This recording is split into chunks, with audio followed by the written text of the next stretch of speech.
Love stories.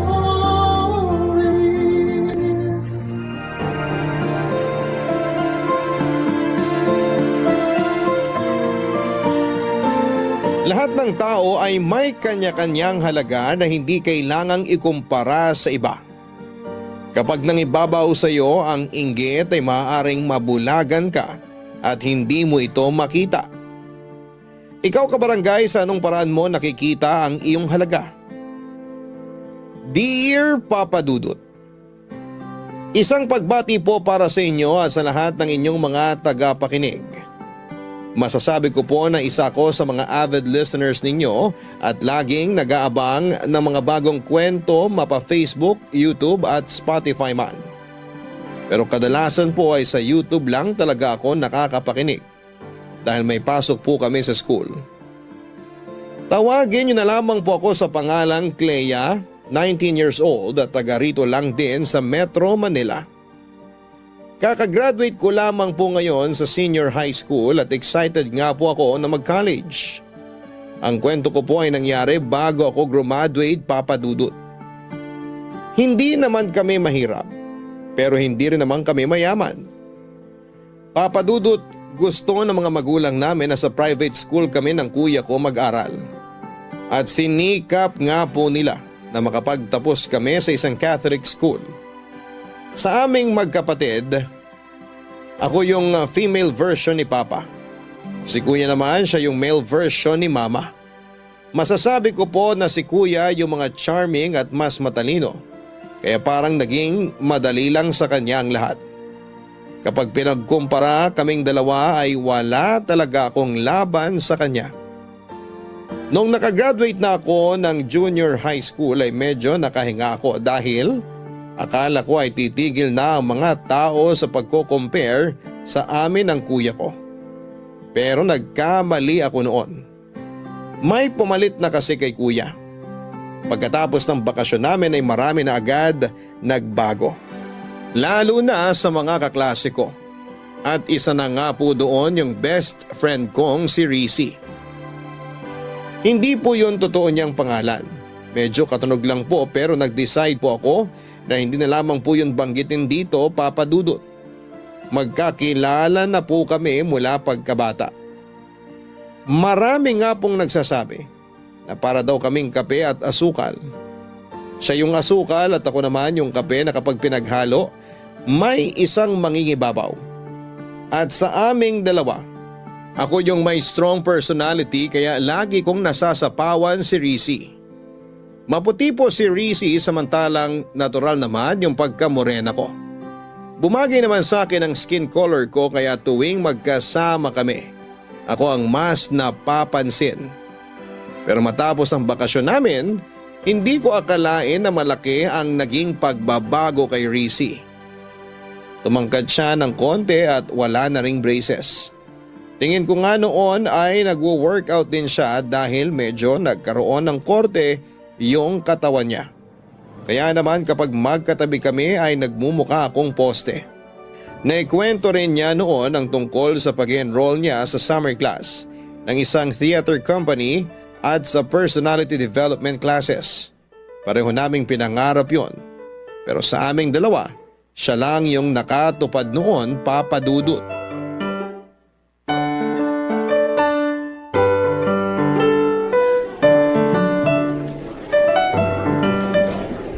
Oh my gosh! Hindi ka maniniwala sa nangyari kanina.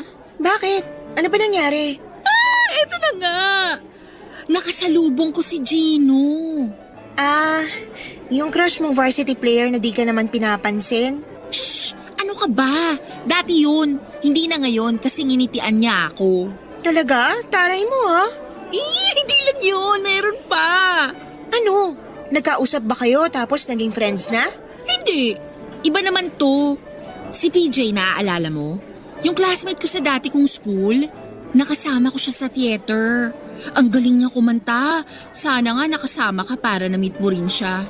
Wala eh. Puro gaming lang ako sa bahay nung bakasyon. Pumunta kami sa Ilocos.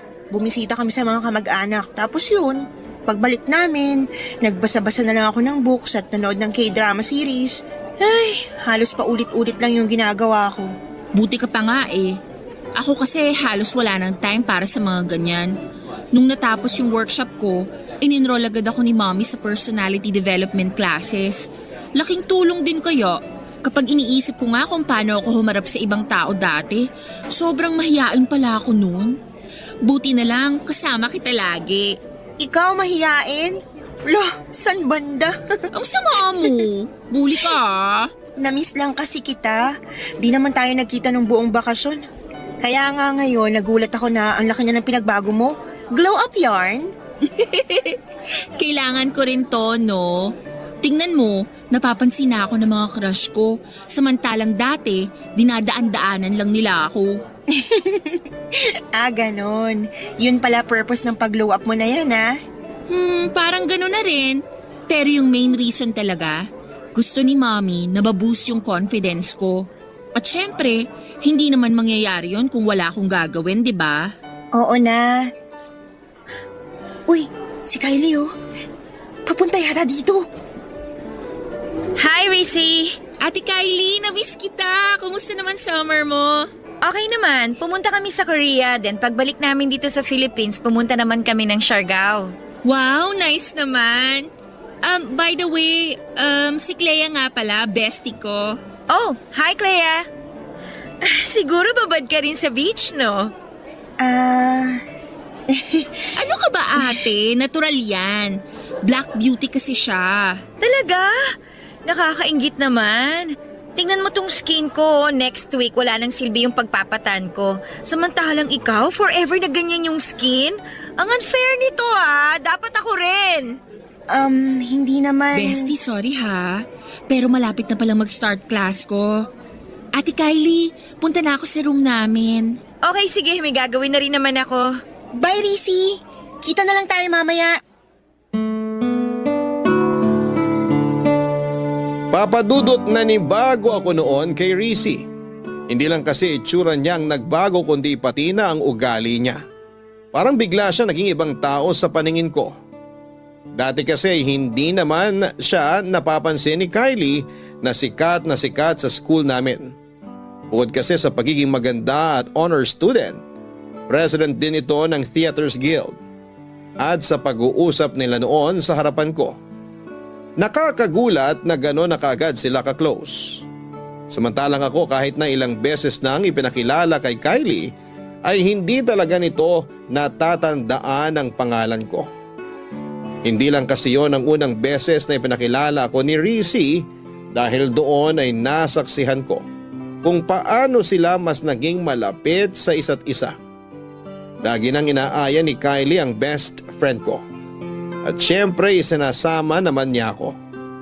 Ang kaso madalas akong ma-OP dahil hindi naman ako nakaka-relate sa mga pinag-uusapan nilang dalawa.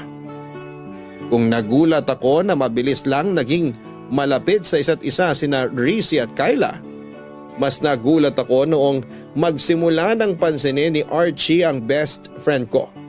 Mutual crush namin si Archie at may usapan kami na kung liligawan man ito ang isa sa amin ay if-friend zone lang namin ito. Naniniwala kasi kami na forever na kaming magiging mag-best friend. Kaya naman nagulat na lamang ako sa mga naikwento ni Rissy nang minsan niya ulit akong isama sa cafe kasama si Kylie Papadudut.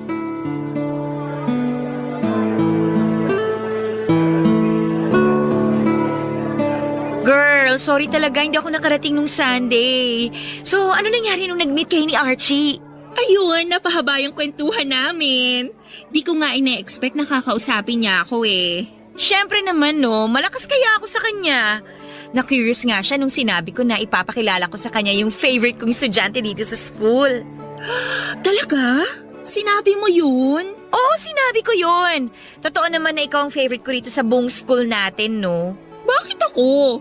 I mean, anong nakita mo sa akin para maging favorite mo ko? Simple lang. Maganda ka, tsaka confident. Marami tayong pagkakapareho. Parang nakikita ko nga yung sarili ko sa'yo nung ganyang age pa lang ako eh. And I'm sure marami pa tayong pagkakasunduan. Sure ako dyan. Si Clea kaya, Ate Kylie? Anong masasabi mo sa kanya? Well, hindi ako magpapaka-plastic sa'yo, Clea. I know hindi pa kita ganun kakilala, pero sa inyong dalawa, mas mapapansin talaga si Rizzy.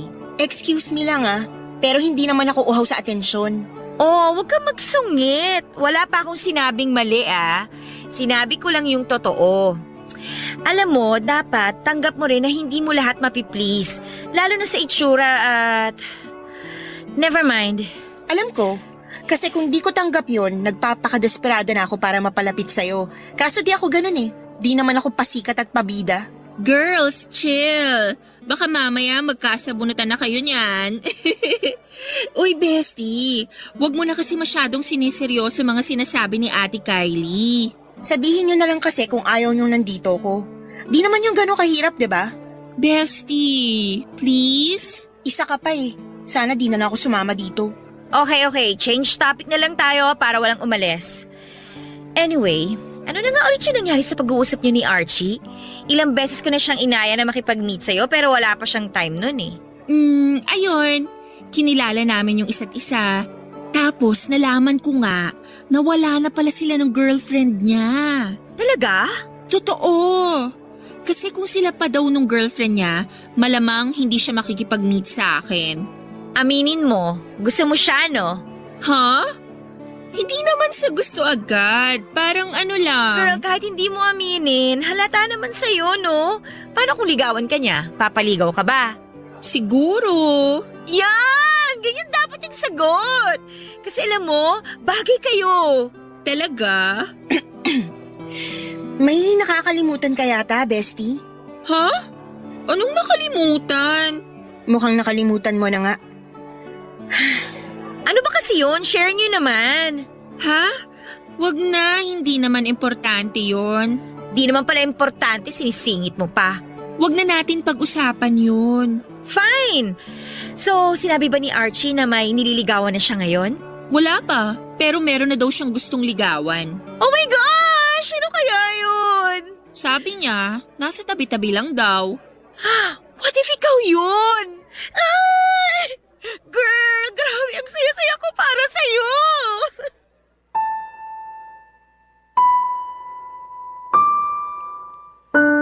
Papadudot halos napanisa na nga ako ng laway habang nag-uusap silang dalawa na parang hindi nila ako kasama.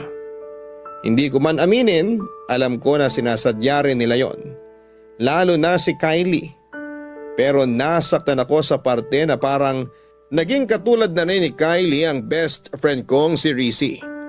Alam ko rin na hindi naman talaga niya nakalimutan yung usapan namin tungkol kay Archie.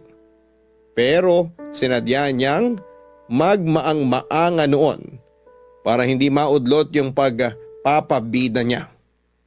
Laging ganon ang eksena sa buong school year namin noong grade 11. Madalas na naming makasama sina Kylie at Archie pero halos hindi naman nila ako pinapansin. Para lang akong hangin noon tuwing magkakasama kami. Pero dahil mahalaga rin para sa akin ang best friend ko, ay tinis ko na lamang ang hirap ng pakikisama sa mga bago niyang kaibigan. Isa pa ay alam ko rin naman, nag-graduate na sina Kylie at Archie kaya darating din yung panahon na kaming dalawa na lamang ulit ang laging magkasama. Gaya ng inaasahan ko, nagkaroon ng relasyon sina Rizzy at Archie. Hindi ko na ipinaalala pa sa kanya yung usapan namin dahil ayokong makaapekto yon sa sayang nararamdaman niya. Inalis ko na lamang sa isipan ko na hinahangaan ko rin ang boyfriend niya para hindi yon maging issue sa aming dalawa. Pero hindi rin naman nagtagal ang relasyon nila, Papa Dudut. Hindi raw kasi naniniwala noon si Archie na may patutunguhan ang relasyon ng isang college at isang high school student. Hanggang sa nabalitaan na lang namin na nakipagbalikan pala si Archie sa ex-girlfriend nito. Si Kylie naman ay parang nakalimutan na rin noon si Rizzy. At syempre hindi ko siya iniwan. Sa mga panahong yon, Papa Dudut. Barangay Love Stories. Barangay Love Stories.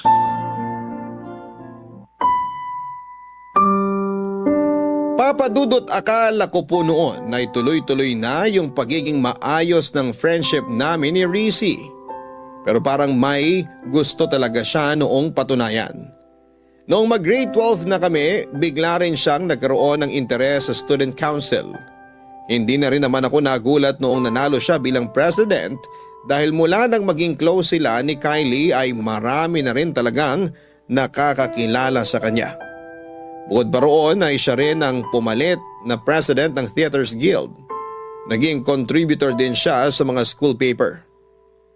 May mga araw na hindi ko na siya makausap sa sobrang dami ng activities niya. Sinubukan ko namang makisabay pero wala talaga akong hilig sa pagsusulat. Ayoko rin gumastos para sa campaign materials sa pagtakbo sa student council. At pagdating naman sa pag-arte, wala talaga akong interes doon, Papa Dudut. Sa Glee Club lang talaga ako nagka-interes pero bilang isang singer lang. Ayaw ko ring maging soloista kaya kahit doon ay konti ang naging kaibigan ko. Halos wala rin pumapansin sa akin doon maliban lang sa mga lalaki at mga tomboy na gustong magtanong tungkol kay Rizzy. Tinatanong nila kung pwede raw ba silang manligaw sa best friend ko. Pero lagi ko na lamang sinasabi na busy pa siya at walang panahon sa ganung bagay, Papa Dudut. Grabe sobrang busy mo na. Ngayon na lang kita ulit nakasabay kumain.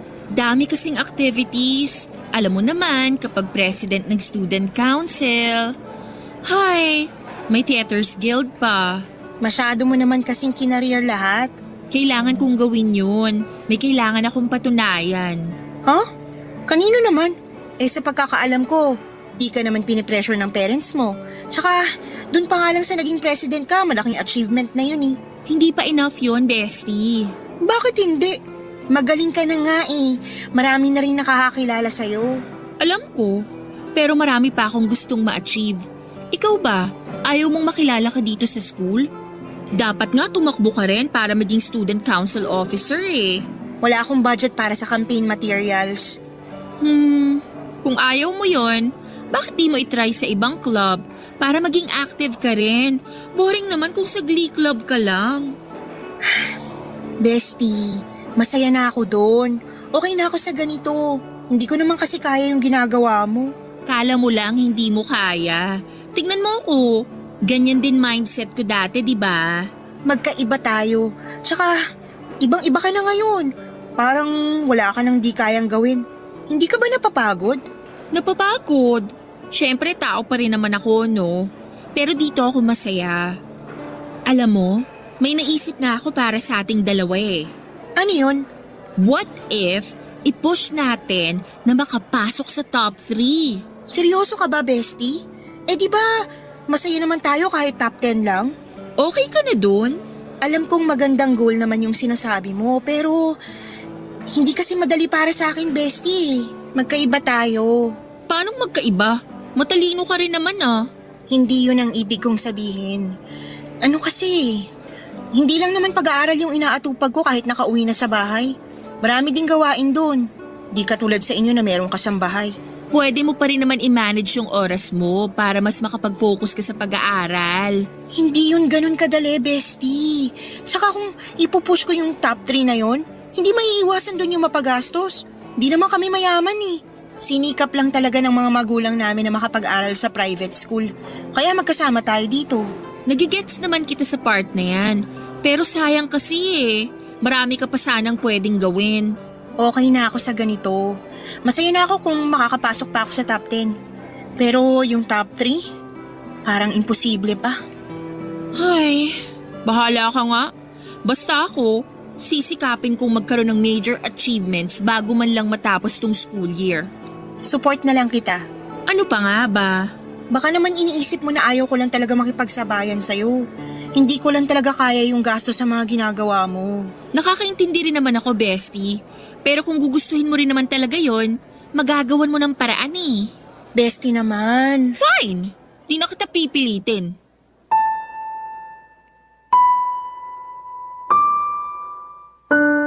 Papa Dudut, gustong gusto ko rin na makapasok sa top 3. Pero gaya nga po ng sabi ko kay Rizzy, hindi yun ganon kadali.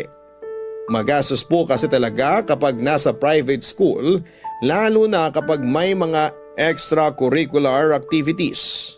Pero dati naman ay kontento na kaming dalawa sa top 10. Sapat na rin yung makasama kami kahit sa isang school activity lang para masabi na merong sinalihan. At aaminin ko na maganda naman yung goal ni Rizzy. Pero marami kaming pagkakaiba sa mga bagay-bagay. Mas madali para sa kanya na mag-focus sa goal na yon kasi mayaman sila. Hindi niya kailangang magtipid gaya ng ginagawa namin. Pag-uwi niya may kasambahay na mag-aasikaso sa kanya. Sa amin ay wala. Kami rin mismo ang maghuhugas ng kinainan namin. Kami rin ang magluluto, maglilinis ng bahay at kahit sa paglalaba. May schedule din kami. Ginagawa ko naman ang lahat ng time na yon para hindi na may kumpara pa sa kapatid ko, Papa Dudut. Sinusunod ko naman lahat ng gusto nila para sa akin. Dahil maganda pa rin naman yung performance ko sa school. Inaasahan ko noon na ma-appreciate na yon ng nanay ko. Hanggang sa magkaroon ng meeting ang mga magulang para i-announce ng advisor namin kung sino-sino ang pumasok sa amin sa top 5.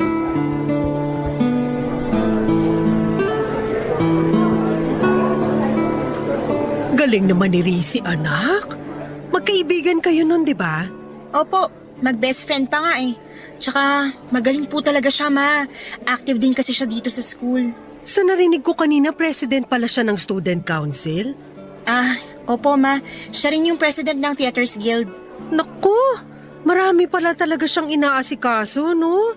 Napakasipag na bata. Kahit anak mayaman, nagsisikap talaga siya na magkaroon ng malaking achievement.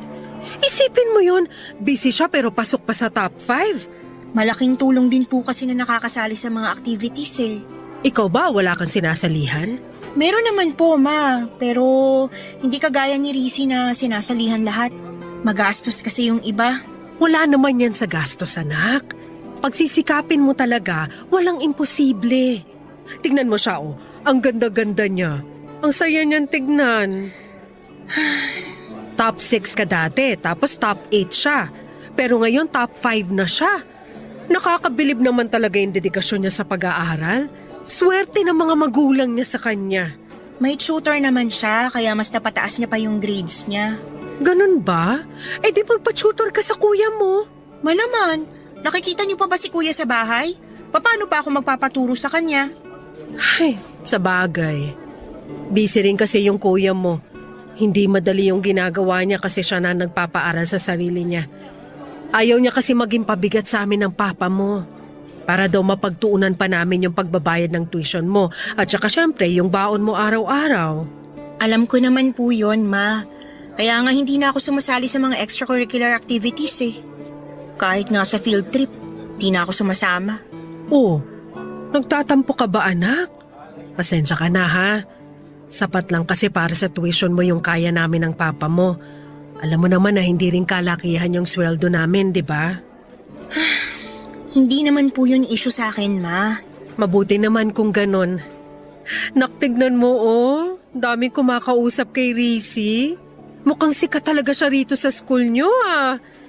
Ibang-iba na siya. At least siya nakalabas na sa comfort zone niya. Kausapin niyo na rin po kaya. Ayan na siya oh, papunta na rito. Hi, tita! Uy, bestie, congrats sa atin ha! Iha! Congratulations! Nasaan nga pala yung parents mo? Hindi po nakapunta eh. Hectic po kasi sked nila. Oh, sayang naman. Pero congrats pa rin sa'yo, ha? Ang galing-galing mo naman. Thanks, tita. Magaling din naman po si Clea. Sayang lang kasi hindi siya nakapasok sa top 5. Sabi ko nga po sa kanya, i-push namin na makapasok sa top 3 eh. Kaso ako lang yung may pag-asa ngayon na ma-achieve yun. Ipagpatuloy mo lang yan, Iha. Malayo mararating mo sa pinapakita mong dedication sa pag-aaral. Ganun nga po. Marami pa po kasi akong gustong ma-achieve at gustong gawin bago matapos yung school year. Mabuti yan, Iha. Napakaswerte ng parents mo sa'yo.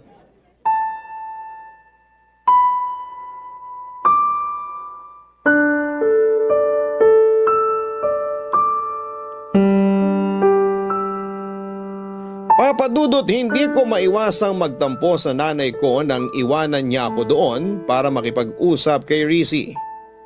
Ipinakilala niya ang nanay ko sa mga kapwa niya officers at iba pang nakakakilala sa kanya para ipakita kung gaano siya kasipag bilang isang estudyante. Best friend ko siya, kaya masaya ako sa mga achievements niya. Pero nang time na yon ay nakaramdam naman ako ng inggit. Tahimik akong humihiling na sanay ako naman yung pansinin ng nanay ko.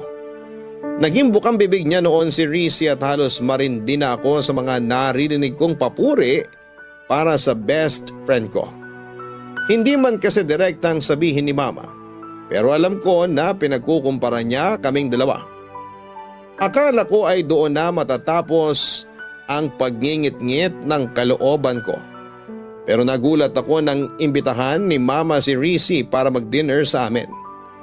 Tuwang-tuwa naman noon pati ang tatay at kuya ko nang makausap din nila ang best friend ko. Panay ang tanong nila tungkol sa buhay niya na para bang galing siya sa abroad at matagal nang hindi nakikita. Ilang ulit pang sinabi ng nanay ko na driver pa ni Rizzy ang naghatid sa amin pauwi sa bahay. Matapos ang araw na yon, nagbago na yung tingin ko kay Rizzy. Pero nag-guilty rin ako dahil ganon pa rin naman siya sa akin kahit na marami siyang kaibigan. Nag-aaya pa rin siya tuwing weekend sa paborito naming coffee shop at siya rin ang laging taya. Pero minsan ay may mga kasama kami mula sa student council o kaya naman ay sa theaters guild. Pinipilit kong maging masaya. Para sa kanya pero totoo lang. Inggit na inggit ako sa buhay na meron siya.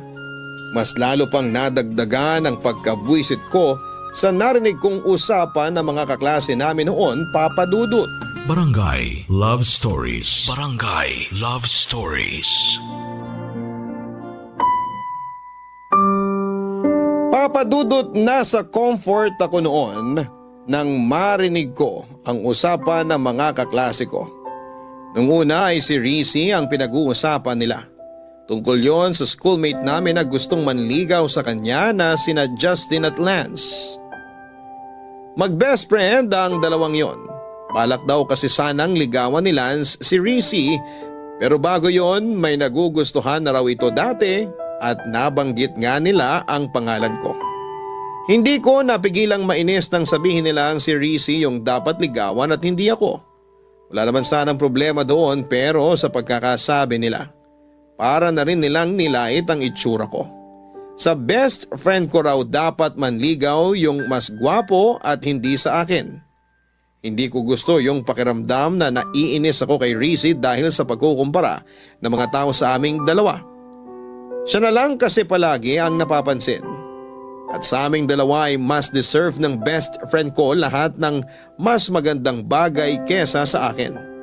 Unang-una, pinagkukumpara kami sa itsura. Ang hirap kasi sa ibang Pinoy, porque mas maputi, yon ang mas maganda para sa kanila. Sa kulay sila ng balat nagbabase. Parang nawawalan ako ng halaga kapag siya yung kasama ko. Kahit kasi sa pamilya, mas bida si Rizzy. Lahat ng appreciation na kailangan ko para lumakas ang loob ko ay nawala ng dahil sa kanya. Hanggang sa mapag-usapan namin ang tungkol doon.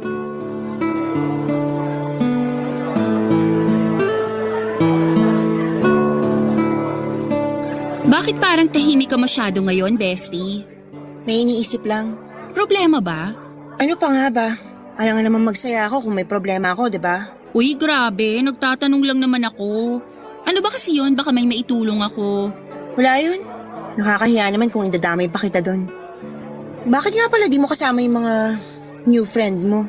Bakit ko naman sila isasama? Bonding natin to. Minsan ko lang naman sila isama dito sa cafe. Nagtatampo ka ba? Ha? Hindi ah. May narinig lang kasi ako na di ko nagustuhan. Tungkol saan? Sa ating dalawa. Anong ibig mong sabihin?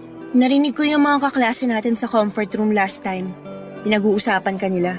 Tapos, ano pang sabi nila? Gusto ka raw ligawan ni Lance. Pero bago yon, may nauna pa raw siyang nagustuhan. Sino naman daw? Sino pa? Eh di ako. Tapos sabi nila, Tapos sinabi nila na ako ang mas dapat na ligawan ni Lance, ganun ba? ganun na nga. Ay, sabi ko na kaya ka naiinis kasi pinag-compare tayong dalawa. At sa comparison na yon, ako yung the better one, tama? Paano mo naman nalaman yan? Bestie, kahit busy ako, friend mo pa rin ako, no? At nanonotice ko pa rin yung ganong bagay. Kala ko kasi wala ka nang pakialam eh. Grabe ka naman. Ganon ba talaga ang tingin mo sa akin? Naging busy lang talaga ako sa school. Pero 'di ba, nagkakasama pa rin naman tayo? Hindi naman tayo nagbago, 'di ba? Okay naman tayo. Ikaw, okay ka. Masaya ka kasi napapansin ka na ng lahat. Marami ka nang na-achieve. Ako?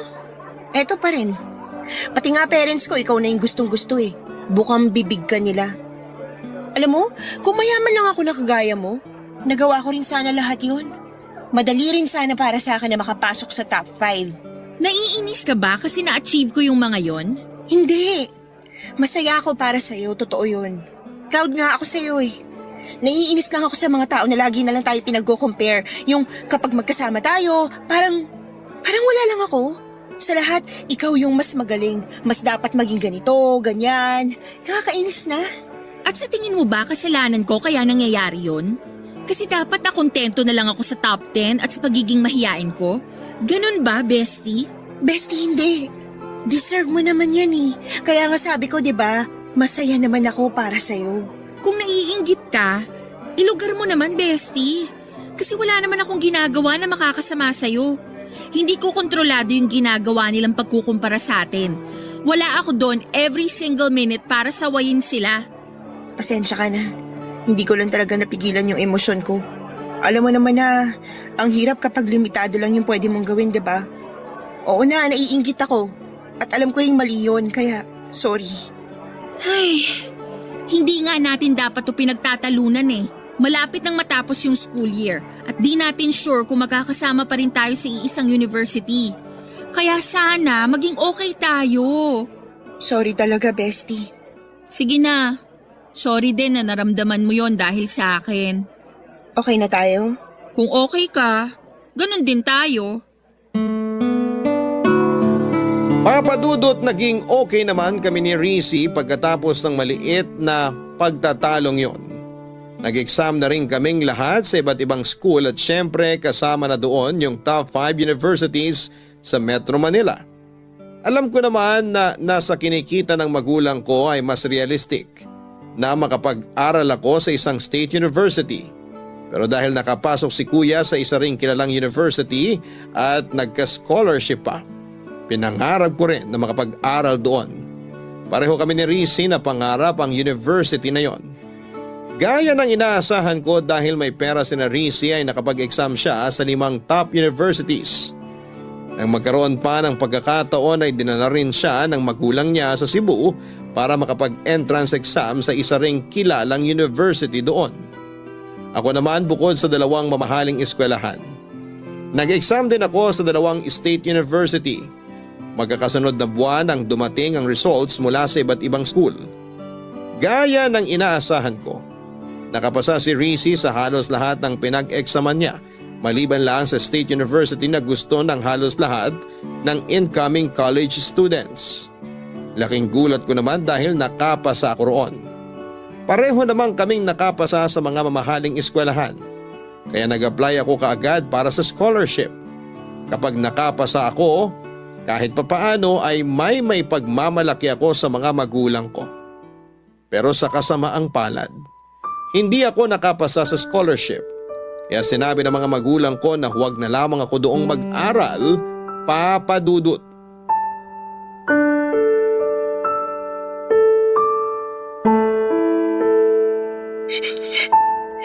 Bestie, please, tahan na.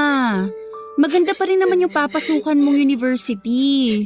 Pero hindi ako nakapasa dun sa gusto kong school. Magkakahiwalay na rin tayo nun.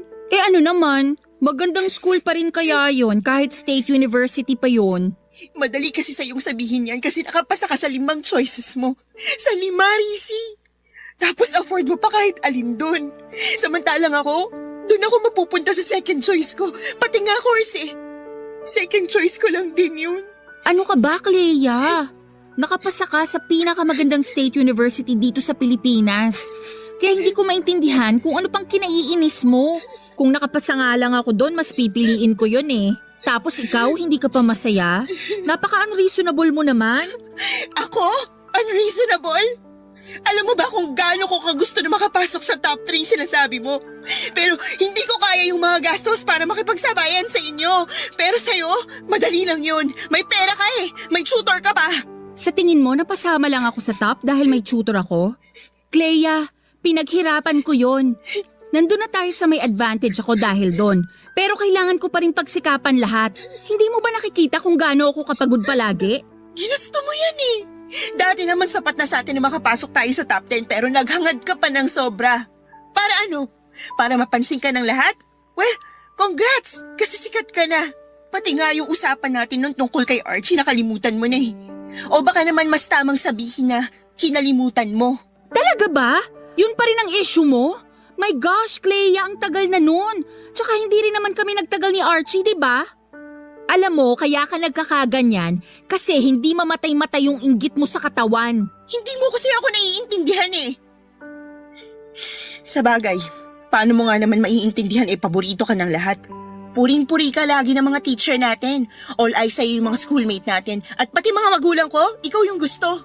Kasi nga naman, pasok sa top 5. President ng Student Council, President ng Theaters Guild. Sa madaling salita, bidang-bida ka sa lahat. Pabida ka eh. Wow naman sa pabida! Kasalanan ko ba na ginusto ko na mag-improve pa? Alam mo kasi kung gugustuhin mo talagang makapasok sa top 5, kaya mo eh. Kasi kapag gusto, laging may paraan. Pero ikaw, pinili mo na makontento na lang sa top 10. Talaga? Eh di congrats sa Student of the Year na enjoy yung nakukuhang atensyon. Sa narinig ko ngayon sa'yo, gets ko na. Gets ko na kaya mo ipagpalit yung friendship natin sa pagiging pabida mo. Kung gusto mo, doon ka na tumira sa amin eh. Para ikaw na lang ang anak ng mga magulang ko. Total, gustong-gusto ka naman nila, diba? Naririnig mo ba yung sarili mo? Mula elementary tayo, ikaw na yung nagdadala sa akin. Kasi nga di ba mahiyain ako noon? Tapos ikaw yung malakas ang loob sa ating dalawa? Kaya akala ko magiging proud ka sa akin. Akala ko magiging masaya ka sa lahat ng achievements ko. Para sa'yo na naman. Ikaw na naman. Kung alam mo lang kung gaano ka kaswerte, hindi ka mag-iisip ng ganyan. Ni minsan ba nakita mo yung parents ko dito sa school? Wala sila lagi, di ba? Si Yaya lang yung lagi kong kasama. Siya yung pinakikisuyuan para samahan ako dito sa school kapag kailangan ng presence ng magulang. Samantalang ikaw, never nawala yung nanay mo. So ngayon pinapalabas mo na napakaswerte ko sa mga magulang ko? Eh wala nga silang ginagawa para tumaasweldo nila eh. Hanggang ngayon nagtitipid pa rin kami. Tapos ayun, bidang-bida na sa kanila si kuya, dumagdag ka pa. Then sorry. Sorry kung akala mo inagaw ko sila sa'yo. Masaya lang kasi ako noon na naramdaman ko sa kanila yung pagiging magulang sa akin kahit saglit lang. Alam mo ba kung bakit nasabi ko na swerte ka sa kanila? Kasi mapopromote na sana sila eh. Pero hindi nila tinanggap kasi kakailanganin na rin nilang magtrabaho kahit weekends. Ayaw nila na mawala ng time sa'yo, sa inyo ng kuya mo. Samantalang ako, kahit na mismong graduation day, walang pupunta para sa akin. Tapos yung sinasabi mo na all eyes sa akin yung mga classmate natin? Clea, alam naman nila na medyo masungit ka. Pero pinapakilala ko pa rin sa'yo yung mga nagiging kaklose ko. Tapos anong ginagawa mo? Hindi ka man lang umingiti na parang pinaparamdam mo na ayaw mo sa kanila. Kaya wag mo isisi sa akin na natutuwa sila sa akin at hindi sa'yo. Kasi sa totoo lang, ikaw yung may gusto na maging ganyan ka. Hindi ako.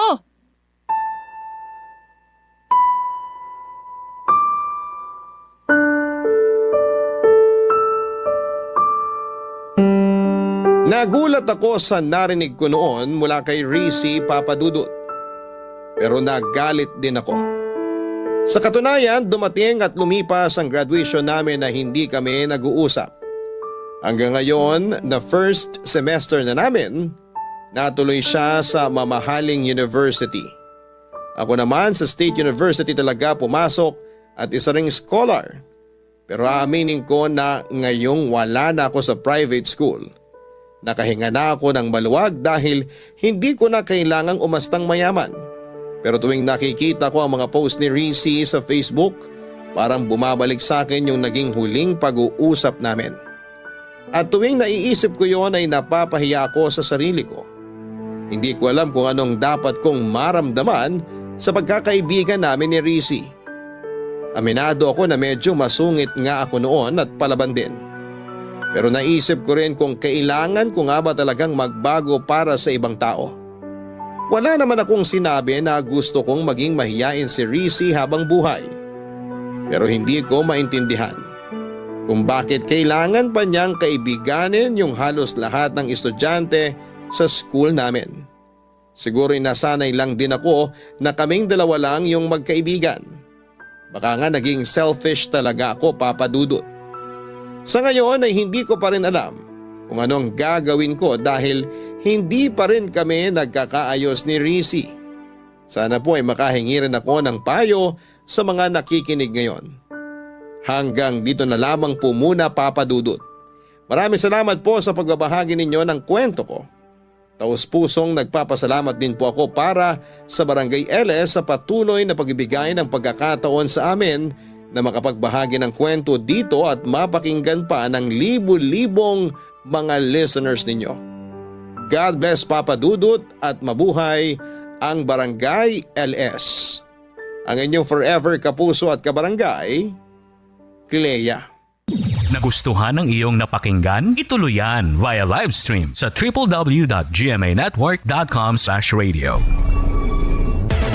Barangay LS 97.1